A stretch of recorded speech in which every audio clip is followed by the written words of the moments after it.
All right, so this one is very, very simple. So this one is just going to be food list. So what types of foods are we going to be eating? So the big thing when it comes down to um, following your macros is going to be single ingredient foods. Now, single ingredient foods is basically what it sounds like. The problem with eating with the MyFitnessPal is that you're not going to get a lot of variety because you do need to measure your food, and the easiest way to measure your food is by having these single ingredient foods. So with this one is that where am I going to get those single ingredient foods? Well, it's simple. It's all right here. You got your proteins, you got your vegetables and starches, your fruits, your grains, different types of herbs and spices, oils, and then your herbal teas and things along those lines. Your proteins are basically going to be your protein calories. So basically, you're just going to pick and choose anything from the protein category. Vegetables and starches, these are going to be your carbohydrate calories. Same thing with your fruits. The only exception with these fruits is I consider avocado a fat. And then you have your grains, which is going to be your carbohydrates as well too. And then your fats and your oils. Okay. So the one good thing about this plan is that you don't have to discern so much from you don't have to discern so much from, okay, this is a protein, this is a carb, this is a fat, and then you have them in their distinct calories. Because MyFitnessPal will actually take down whatever food that you have and then actually calculate it for you.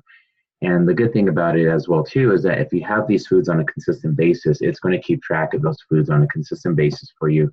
And when you have those foods and you eat those foods all the time, it's going to be a lot easier for you to keep track of. So that's what's simple. So for me, for instance, I always like to stick with chicken or turkey. Chicken, I find that has a lot less. It has a lot less fat. So if I usually have a majority of my protein calories come from chicken, and then if I need to get those extra fats, then I will utilize turkey. Turkey has a little bit more flavor as well too. And then a majority of my carbohydrates, I stick with rice. Rice is super simple to cook. I usually throw it in the Instapot, and then I'll usually munch on that throughout the entire week. And then normally I don't worry so much about my fats because the majority of my fats will come from my proteins, and then my carbs and my carbs will definitely just come from either mostly rice. I'll have some fruit here and there. I'll have a bread here and there, something quick or fast. It's pretty much what I follow.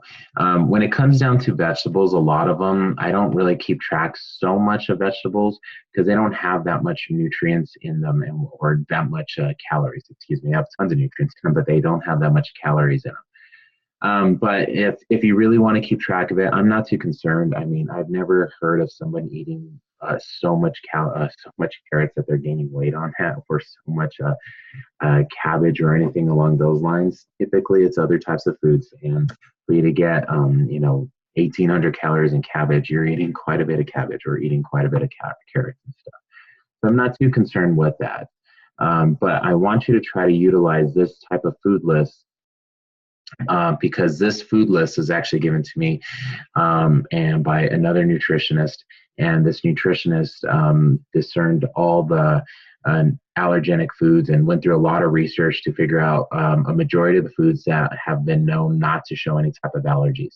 This is a really good nutrition plan to start off with, especially for the very first week.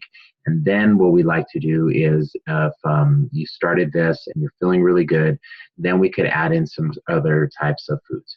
You notice eggs are not on here as well too. I typically don't eat eggs because of that reason. There's also beef and pork. I typically don't eat beef and pork because of this food list. I usually just stick with this food list.